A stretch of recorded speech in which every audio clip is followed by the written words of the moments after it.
linguistic object, elf machines.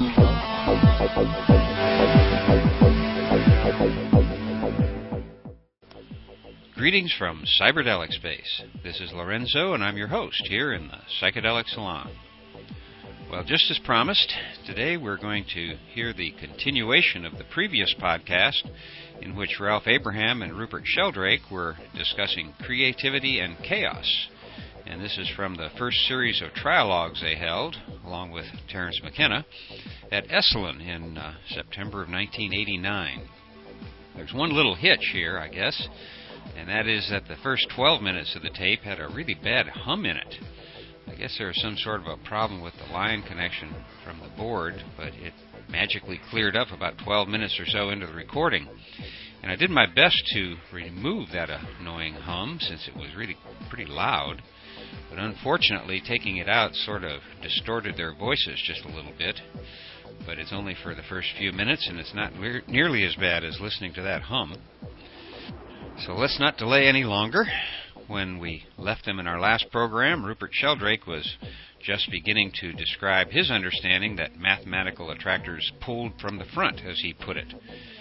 And so we'll pick up with Rupert concluding his thoughts about chaotic attractors, and he'll be immediately followed by Ralph Abraham expressing his surprise with both Rupert's and Terence McKenna's take on attractors, which he didn't quite buy into.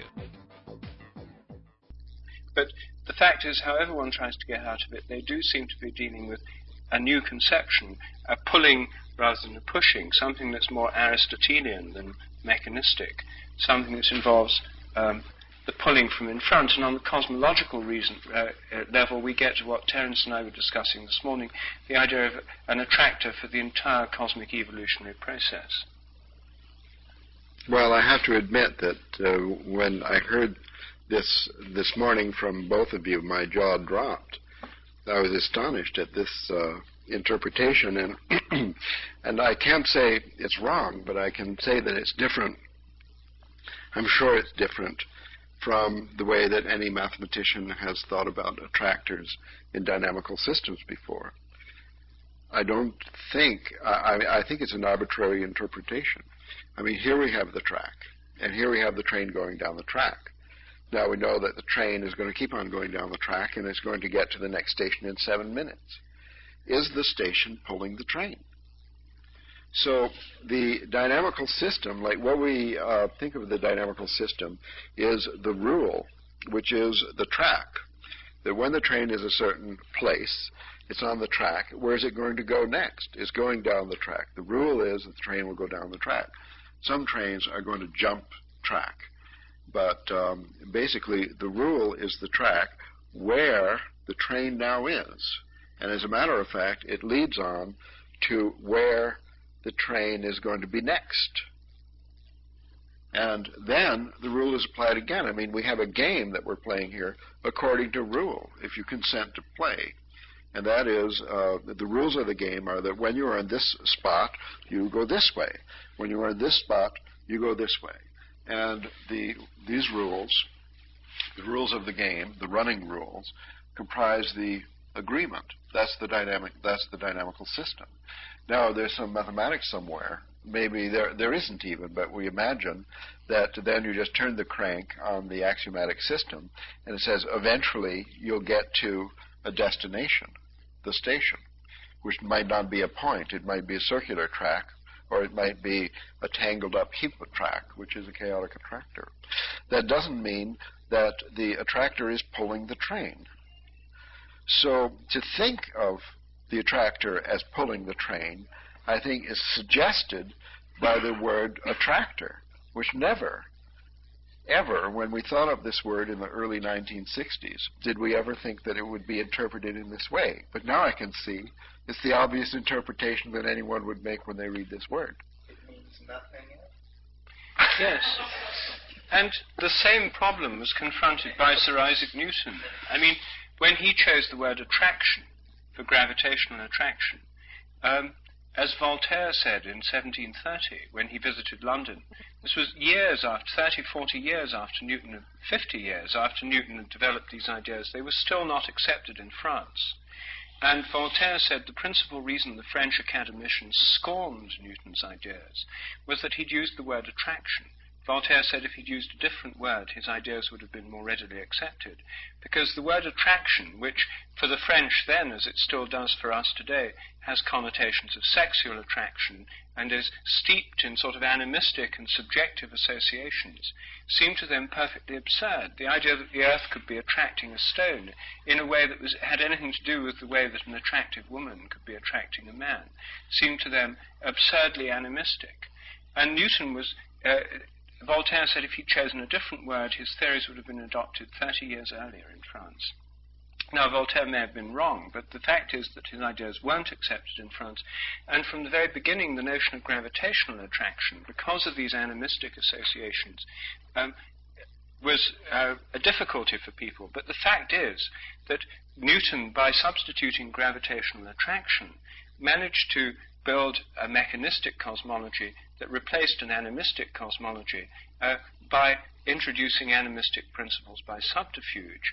In Aristotle's view of the world, stones fell because they were attracted to the earth. They were attracted to their proper place. They were they were going home. It was a kind of attractive process. Newtonian physics said, oh, no, it's completely wrong to think of nature working on attractions. Stones fall because of attraction.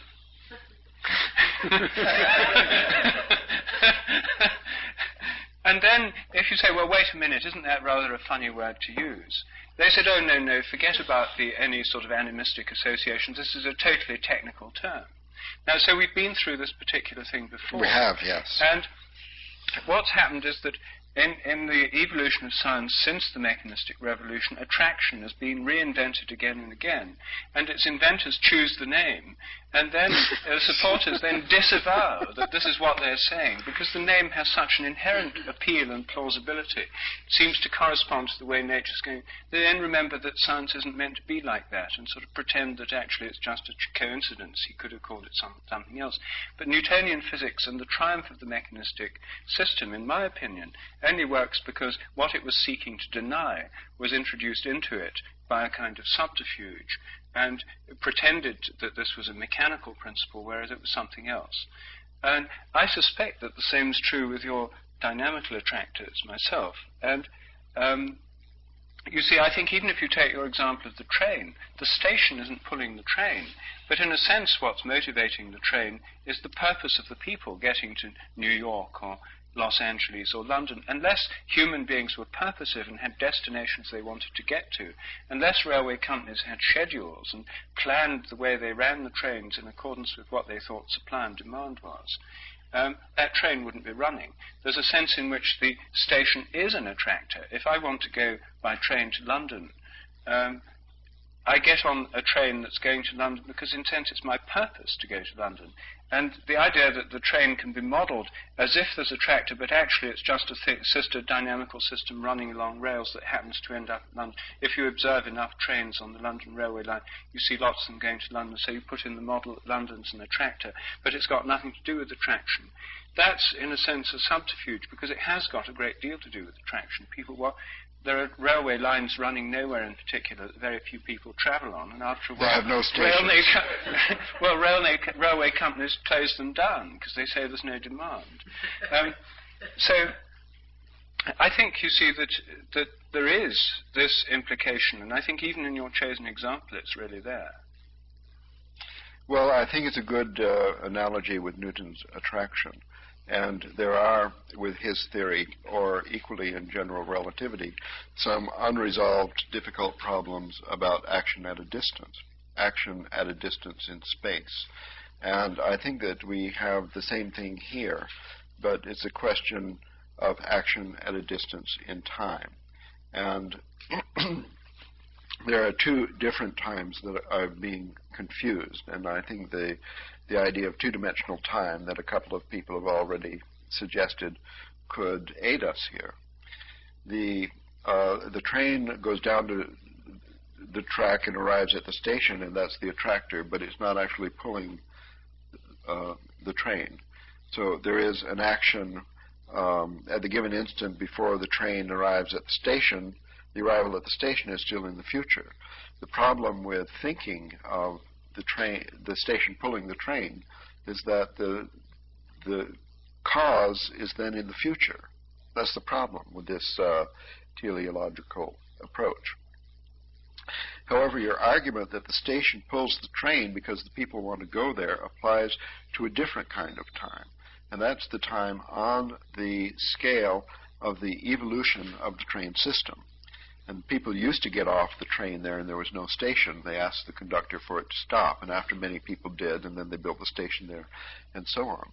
So I think the more interesting thing, rather than a dynamical model with attractors and so on as the exerting an influence over the past to approach the future, the more interesting idea is to make a model for evolution itself, in which the train system, with its various distribution of stations, even the location of towns, the size of London as opposed to the size of Brighton and so on, all of this is evolving slowly in the course of another kind of time, a time in centuries.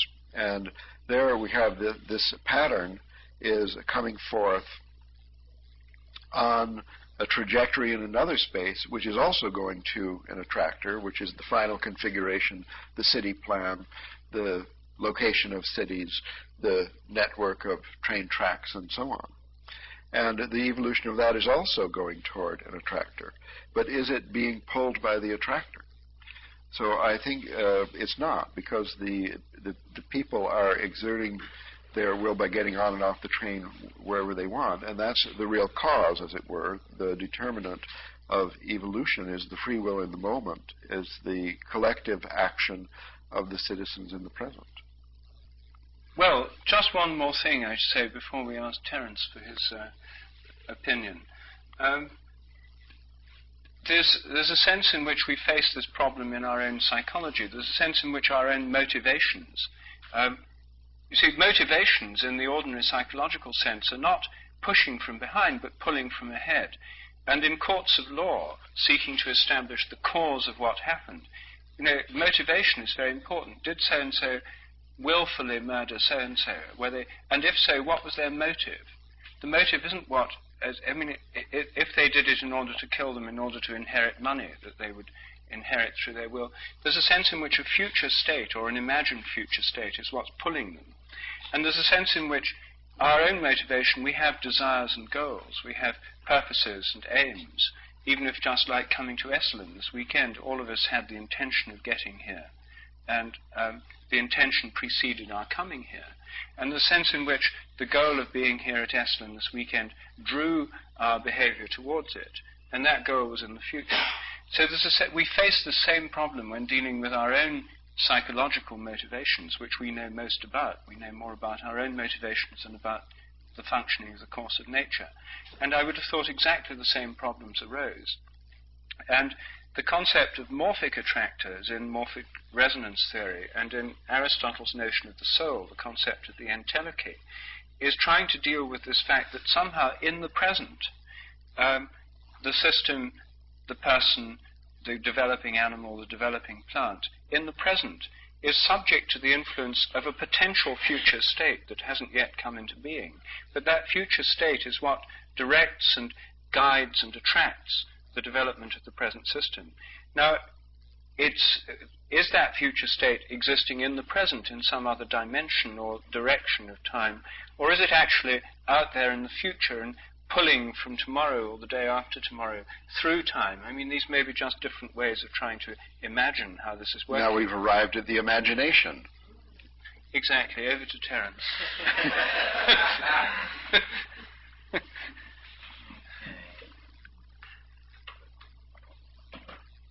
Well, this is all very interesting. I had a lot to say about the earlier part, but I'll work backward through it. I think Whitehead had a phrase called appetition for completion, which is, I take to be what this attractor notion is seeking to concretize. If we didn't use the word attractor, if we tried to be true to the notion that the thing was being pushed from behind the process, then we would have to use a word like the propeller or the motivator. And in these cases, I think intuitively, or perhaps it's just the habit of my own thinking, these seem to be inelegant terms.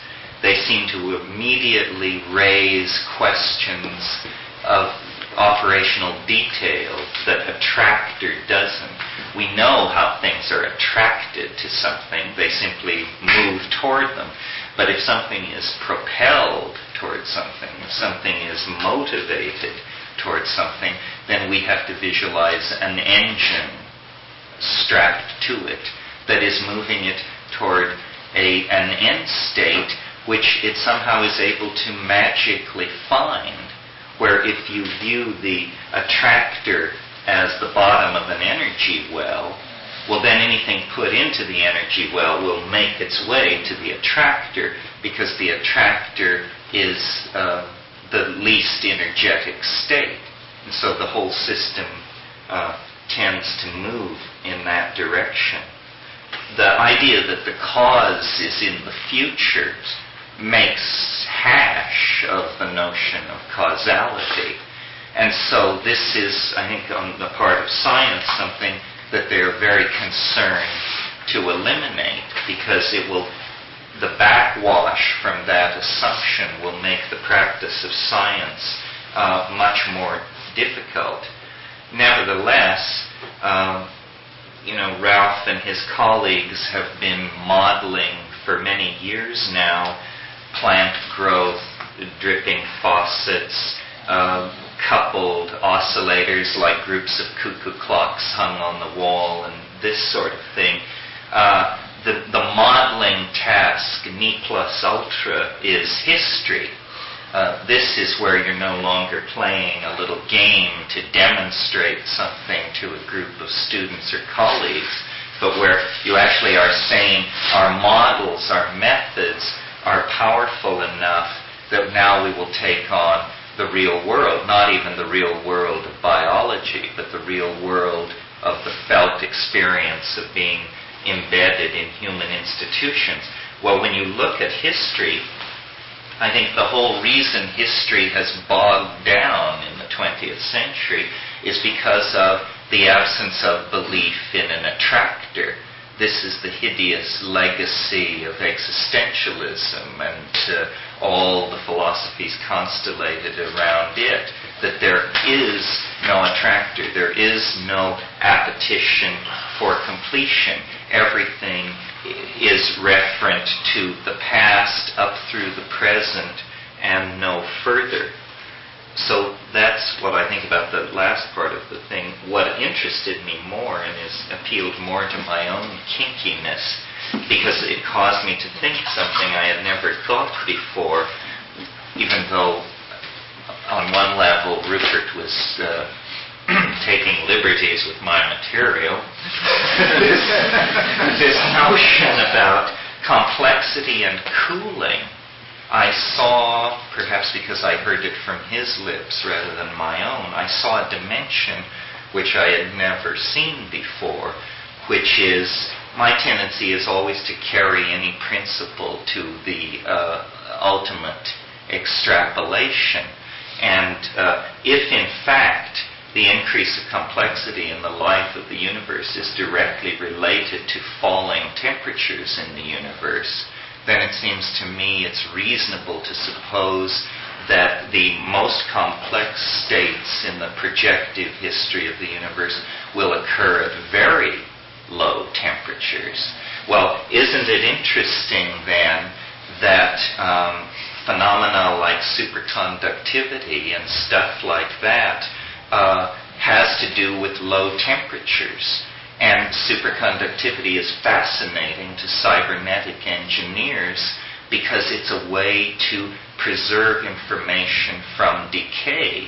You see, if you put information into a superconducting circuit operating around absolute zero, it will be impossible to disrupt that circuit without destroying it.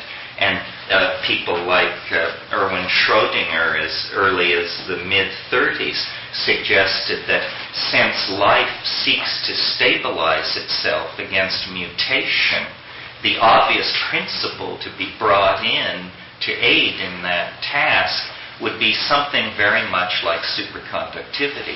Well, I don't want to belabor the point in my little space of time, but in fact the way in which charge transfer and things like that occur in DNA suggests that nature may have incorporated this principle into its mechanics. What this says to us in the present that is particularly poignant, I think, is that our cultural phase transition that we are going through vis-a-vis machines may signify that we are not, as I have always thought, very close to the maximized state of novelty, but that we're somewhere out in the middle of that wave that goes from the beginning to the end, and that what the cultural transition that we are doing is about is we are downloading all novelty so far achieved into a much colder and stabler regime, the cold and stable regime of silicon crystals and arsenic-doped chips and this sort of thing. And this is, a fairly appalling idea, because I think we all have a horror of being replaced by machines. But on the other hand, prokaryotes were replaced by eukaryotes, and there have been several of these replacement scenarios in the history of life.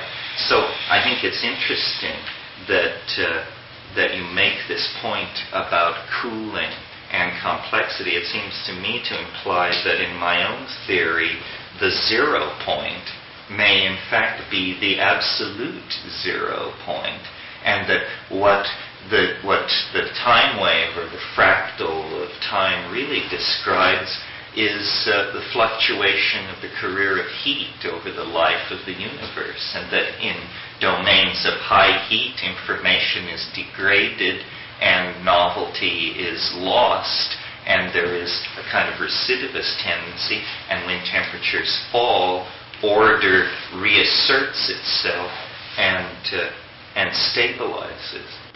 Well, I think that the storage in low temperatures is interesting, because I think one of the things, when Ralph said this mathematics is like language as a modeling system, I think there's a very big difference between spoken language and written language. When you get written language, the first ones we know about are written on rocks, the ultimate low-temperature crystalline storage system. The Ten Commandments, as given to Moses, were written on tablets of stone. I mean, this is this kind of permanent storage system. And putting things in silicon crystals is a more sophisticated way, but this is essentially a low-temperature storage method. You couldn't do it. You couldn't write on water or in the wind. So I think that the language, and the written language, creates the illusion for us of an independent world. I think I myself think the notion of Platonic forms and this ideal, this transcendent eternal world couldn't have arisen until written language had arisen, because written language produced the model, and by what I think of as a kind of idolatry, these man-made symbols and structures, languages and mathematics, when written down, can be imagined to endure forever in some kind of other realm, as if there's some kind of celestial rock or celestial stone or celestial crystal in which they endure forever. But the reality of language, as it's existed for a far longer period of its history, and as it exists right now here as we talk to each other, is in spoken language. And spoken language is a process that happens in time, and the memory involved in spoken language, which comes when stories are retold, like the bards and the transmission in oral cultures. There is no written record, so the spoken record, the story, organically develops as time goes on, and there's nobody around to say, well, look, you've got the story wrong because in the book it's written like this. The thing organically evolves. And so I think a model of language is a kind of model of reality. An oral tradition has this constantly evolving and conserved, and yet conserved model. Whereas as soon as you've got a written one, as soon as you've got written records, or written mathematical formulae, you get the impression, an imaginary realm of sort of eternal forms, by just sort of projecting the notion of things written down. anyway, that was just what I wanted to say in response to what you said. And I think that's one way in which we get this, or we could easily get, I'm not saying for sure the mathematically Platonic or Pythagorean realm is an illusion, but it would be easy to see how such an illusion could be produced. Well, I imagine, just to be contrary, that mathematics preceded not only writing, but mathematics probably preceded language as well. Certainly, mathematics preceded writing. And in mathematics, we have, for example, a circle, a line. I mean, these are, for Plato, the ideals. Right? So do we need writing on stone to think of a line or a circle or a triangle as being eternal form?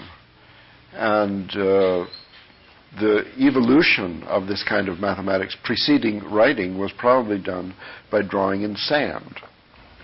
And writing evolved by drawing in sand, and only later you had drawing on stone. So I think, it's just possible that the idea of eternal forms, laws, and so on emerged before writing on stone, and that writing on stone was just, as a matter of fact, a concretization of those. It just suggests a migration in evolution from the immaterial to the material, from the abstract to the concrete. I mean, it's the opposite of what a lot of people think. Your theories are the theories of chaos. Using this gentleman's terminology here, is this a model? How does it relate to, is it a model for the chaos in society, in our world today? And what does it tell you about that? Yeah, I used to answer when I went on the airplane, and the person in the next seat would say, what do you do? And I say, oh, well, I'm a math professor. I do research in mathematics. And then they always say, that's my worst subject. And the conversation would end. So I soon learned to pretend that it was something else. Well, I write books. Oh, yeah? What kind of books? Well, textbooks. Well, that would end the conversation. Once, as a kind of accident, I said, well, I study chaos theory. And the person immediately said, now that's a subject I know a lot about. That was many years ago, but I rejected that. And so at that point, I would have answered to your question, no. I didn't think there was very much relationship between mathematical models with chaotic behavior on the one hand and the chaos in life. What people are talking about when they say that's something I know a lot about, they're talking about a problem in their relationship or in the middle of the argument with their mate or something. So, but my attitude has changed over the years, and more I've been trying to make models in the social sciences in general, and now I have, for example, a project in psychoanalysis to model, working with a group of psychoanalysts to model the therapeutic situation. And their idea was, in the experience of their practice of psychoanalysis, they had the feeling that the patient would present, that's a technical jargon, I gather, of that field, would present chaotically. That the presentation would become more chaotic, and that was to them a clue that a trigger was approaching for an episode or something. So they came to me saying, could you model this? Could we have data where we could sort of meter the extent of chaos, like my parameter Gn in the ocean? And that was a few years ago, and so it's progressed, and now I'm working on, I call it aerodynamics, ERO, models for the love relationship and for the synergy in society, social synergy in a group of nations, for example, what does lead to war and what leads to cooperation, how do you resolve conflict and so on. So I do feel that it is, I won't say possible, it's conceivable in course of time, given its adequate evolution of the modeling art, of this hermeneutical circle the gentleman has described so well in the context of the ships and the models for the ships, that we could reach a point where we had models that were decent in some sense to aid us in the understanding of complex social relationships. a group of people like 2, 3, a group this size, a group of nations, a world of nations, the evolution of society, and Terence's dream, a model for history itself. This is it's thinkable. It's not unthinkable. We're not at a point where we can meter the chaos in the room and say they're about to break for dinner. Isn't what you've done today and yesterday sort of evidence of that with the thing that she's done with this with the humming and so forth? It is presuming that we are all somehow going to get together through this in some way, make it better for us to communicate and be in the room through this particular instrument. Yes. And in relationships, what I know about relationships and working with people is it's a lot about energy. And the energy that gets, or doesn't get, focused with the 2 or 3, or if you have a group of 8 or whatever. And it's a lot of working with that energy. Well, I'm delighted to hear this optimism, because I had recently, a month or 2 or 3 ago, given a talk here to a group of social scientists about the possibilities of mathematical modeling. And their response was really angry and hostile. The very idea of a mathematical anthropology or a mathematical sociology, they thought was really offensive. People who had a different kind of investment in that situation, right. You would get different kind of It reminds me response. It reminds me of when catastrophe theory had come out, and people were looking at using it in politics, especially revolutionary politics. That there are certain political and social changes which occur peacefully and in an incremental manner, but those same changes will occur catastrophically if, for example, the economy is in trouble. So they were attempting to use catastrophe theory to model politics. They were unable to get enough data, I think, to make a practical model. Actually, that's a good case, because it was very promising, is still very promising, but it suffered a kind of a sociological or historical accident, where a wave of popular hostility built up over catastrophe theory in a series of newspaper articles and within the mathematical community, and it killed it. It killed a very promising strategy of model building for the social sciences. Anyway, it was very limited. It was a temporary stage on the way to what we are doing now with these systems. And I don't know if it will save the world or anything, but I can tell you it's a lot of fun. Ralph, in line with the question about sociology, I haven't asked you this question for a couple of years. I ask it every couple of years. Do you still cling to the mathematical proof of the impossibility of monogamy?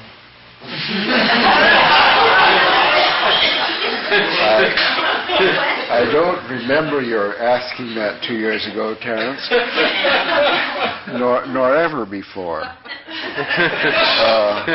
Do you remember making the statement? Not only I don't remember, but I say I proclaim to you all it's impossible I ever made such a statement, because as I've just explained to Rupert, I don't believe in the resonance between the models and the actuality of ordinary life. I think that it evolves our understanding to play with models. Well, they do have a certain practical value, but I don't consider that the interesting part.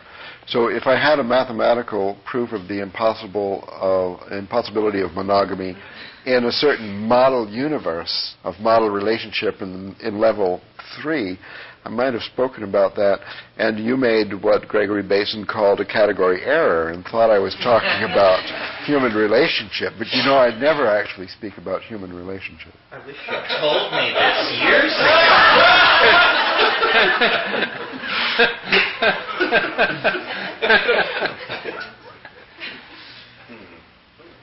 Shall we stop? Next question. Yes. This whole notion of the role of modeling, I find very central to the discussion, especially where it's tied in with the feedback between the abstracting and the concretizing, and blends them together so that your model, you sail your model out, and it keeps changing itself. And tied to this notion of the attractor, if you model an attractor, does your model have attractive properties? Does it begin to become a concrete or an attractive entity? We'll have to ask Terence about this, since he's been using this word extensively today, appetition, and I don't know exactly what it means. Terence, are models attractive? I mean, are they habit-forming? Is modeling a habit? I think so. I think if a model is a good model, it will begin to attract. It will begin to pull energy toward itself. It's almost like the idea of a self-fulfilling prophecy. And in a way, that's what I see the three of us and others mentionable as doing. We're trying to create a self-fulfilling prophecy where it's such a good idea that it will act as an attractor and the world will move.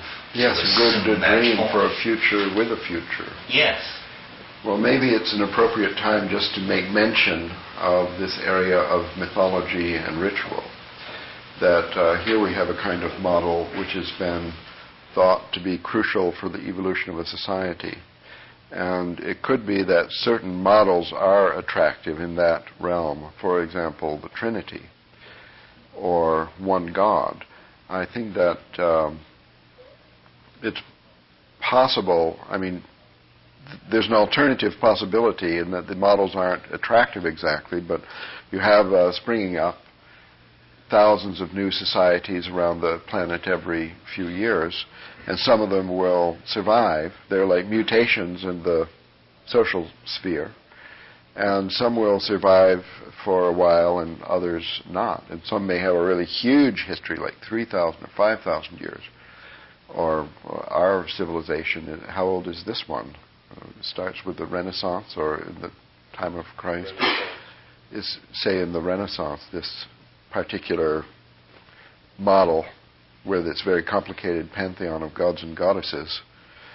I think it could be natural selection of societies that have adopted a certain model and made it a habit, whether attractive or not. And then the longevity is not because the model is attractive, but because it has a certain evolutionary advantage, or advantage in whatever is the selection mechanism. Or it could be that certain models, like the Trinity, are intrinsically attractive, and that's why there are so many societies with Trinity as their model, which had a long lifetime. Just to follow up, well, where does it make it over? You know, where does the model cross over? When does Frankenstein's monster get, citizenship papers, or how does the model stay not part of the real world? Or, you see what I'm saying, or trying to get at here? That the model becomes it. I mean, the model is just a plan. Yeah, but the model takes on a kind of social reality, doesn't it? In a religious system, like Islam, for example, the model of God, which Islam has, this strongly emphasized monotheism, actually takes on a social reality. It's reflected. If you have one God, then the earth is sacred, but then you have the idea there should be one sacred place on earth. So you have all pilgrimage to Mecca, all mosques pointing to Mecca. You have one God mirrored in this one central. So you have a model actually becoming a social reality. This is a common thing. But there's one, let me just conclude one further thought on this line. I think that the history of religions is one of the things that it tells us is that all temples, images, diagrams, all the paraphernalia of religion, ritual forms, in some sense have a modeling function. Some of them may be symbols that participate with the reality they're describing. And one of the constant dynamics in the history of at least Western religions is the way in which the models are taken to be the reality by people. It's a recurrent danger of models, and in the Judeo-Christian tradition it's called idolatry. It's that the model of reality, the image of the God, is taken to be the God itself. And I myself think that one of the problems of the mechanistic worldview is that the mathematical models of classical physics were taken by many people to be the actual reality governing the world. So the idea was there was this mathematical mind governing the world. And this became the God of the materialist or the atheist. This kind of, the mathematical models, the images of reality became the ultimate reality for them. Here's a possible interesting example of a religio-poetic myth becoming a powerful attractor. Between the 11th and the 13th century in Western Europe, there was a very important paradigm shift that took place. Namely, the recognition of the importance of the feminine principle. And this affected life in every way. One of the ways to do this is to see the shift in the style of architecture, say, between the Romanesque construction that was used in the older portions of the Abbey of Mont Saint-Michel and, say, the Cathedral de Chartres. Now, Mont Saint-Michel was built for the glorification of Saint Michael, who was the most powerful of all the angels, the one who threw Satan out of heaven. A very masculine thing. It's a masculine building, very little decoration, thick walls, very little small windows, solidly built. A masculine style of architecture. If you go to Chartres, you see the apotheosis of the feminine style of architecture. This acted, I think, is in the sense of what you're calling an attractor, because between the 11th and the 13th century, beginning around the beginning of the 12th century, hundreds of these Gothic cathedrals were built in Europe, all for the adoration of the Blessed Virgin. Hundreds of them at an enormous expense, an enormous effort. Remember, this was a poor time, and Europe put an enormous amount of their effort into doing this, and I can only see this as the attractive power of a myth created around. Is it? Well, it must be something like that. I mean, it must be something to do with the feminine aspect of creativity. You see, one of the things that Ralph and I were thinking about earlier today, we were having a conversation after lunch, that we find both masculine and feminine creative principles in mythology, and both masculine and feminine creative principles come in trinities quite frequently, the triple goddess, but then in the Christian world, the male trinity. And Ralph was saying, well, maybe there would be, since there seems to be this possibility of looking at it either way, there must have been somewhere in which the two threes formed a six, and the two creative trinities interlaced, and then it occurred to us that the Star of David is just such a diagram, two interpenetrating triangles. Or any six-fold structure. Anyway, this takes us into another realm of archetypes. It's 6 o'clock, and maybe it's time now to stop, because after supper we come to Terence and Ralph on creation, chaos and imagination. At 8 o'clock. 8 o'clock.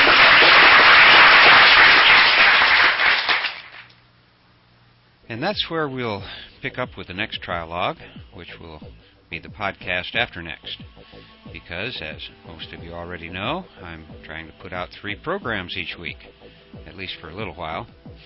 My plan is to put out 2 Trialogues each week with an alternative program in between the Trialogues.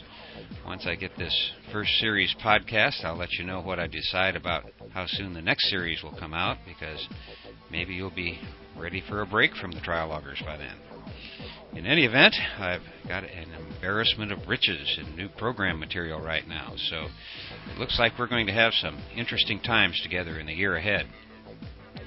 Getting back to today's program, about 22 minutes or so into their conversation, you probably noticed Rupert talked about the difference between written and spoken language, particularly in respect to the permanence of the written word. I'm wondering if the internet and podcasting are going to change his thinking about the spoken word not being very permanent. You know, who would have thought on that lovely September day at Esalen in 1989 that over 15 years later, so many more thousands of us would be able to hear this wonderful conversation. So here's a question for you. In terms of the way Rupert and Terence are talking about attractors, what kind of attractor or series of attractors do you think it was that prompted someone to record those conversations and then give them to Ralph and eventually draw them into being podcast here? So I'll let you have a toke or two on your own and come to your own conclusions on that one. And speaking of having a toke or two, it was only a couple of podcasts ago when I mentioned that when KMO interviewed me for his podcast on the Sea Realm, he told me about another program that can be found at www.dopecast.co.uk.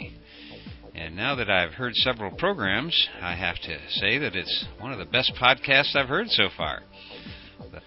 The host of the Dopecast goes by the handle Dope Fiend, and being one myself, I can honestly say I've never met a dope fiend that I didn't like. And after KMO told me about this program, I checked their website and downloaded a couple of podcasts by the Dope Fiend, as well as a couple of other podcasts from what they're calling the Cannabis Podcast Network, all of which is hosted at dopecast.co.uk. Now let me give full disclosure here. The thing is that ever since losing my MP3 player, I've only listened to short segments of these podcasts because it's just not very convenient to be tethered to a computer, particularly once you've enjoyed the freedom of a mobile MP3 player. Anyway, I sent Dope Fiend an email and told him I liked his program, at least the parts of it I'd heard. And now, to make a long story very short, out of the blue this weekend, I get a package in the mail, and lo and behold, it's actually from the Dope Fiend. You know, it was Christmas. It was just like Burning Man does Christmas, I guess, because just out of the blue, someone I don't even know sends me a really cool iRiver MP3 player with a built-in mic that looks like it's going to work perfectly at Burning Man and other road trips that I make to interview people. So when I tell you how much I like the podcasts from these guys, I don't want you to think it's because of this wonderful gesture or because he very kindly mentions the Psychedelic Salon from time to time. I just really enjoy these programs, and my bet is that most of you will too. You know, from some of your email, I know that many of you are feeling like you're out on the end of the line, particularly if you don't have any nearby friends to share a joint or to trip with. And I know how you feel, because that's sort of been my situation lately. You know, most of my friends from the tribe are now physically far away, and so I sometimes get a little lonely myself. And then yesterday I got to hear some of Dope Fiend's programs on my new MP3 player, and did I ever have a ball. You just have to hear these guys for yourself, and just have a toke or two and listen to the Dope Fiend, Max Freakout, the Toker, and some of their other friends and fellow podcasters like Queer Ninja, whose music podcast is also really quite brilliant. And then there's Xandor's Grow Reports that I now don't want to miss. And all in all, I just guarantee that you'll feel a lot more connected to the tribe just by listening to these interesting and entertaining programs. And don't miss the Sea Realm either. KMO is doing some really good work out there. And now I'm looking forward to working my way backwards through their entire year of podcasting. All of these guys are having a real party that we can all join in on, at least in my humble opinion. And I think you'll find the production quality of these podcasts significantly higher than here in the salon. But they've given me some new ideas and definitely have inspired me to make some technical improvements here in the Psychedelic Salon. So thanks for sticking with us while I'm still figuring things out. Also, I want to thank Jason and the other tech support people at DreamHost, where I'm in the process of moving the MatrixMasters.com family of websites. It's a major task for me, particularly since I'm making some changes to the site as well.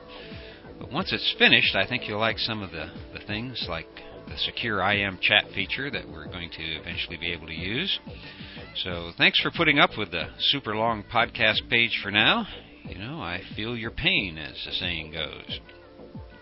And before I go, I should mention that this and all of the podcasts from the Psychedelic Salon are protected under the Creative Commons Attribution Non-Commercial Share-alike 2.5 license. And if you have any questions about that, you can click on the link at the bottom at the podcast page at the Psychedelic Salon, where you can find that, of course, at matrixmasters.com/podcasts.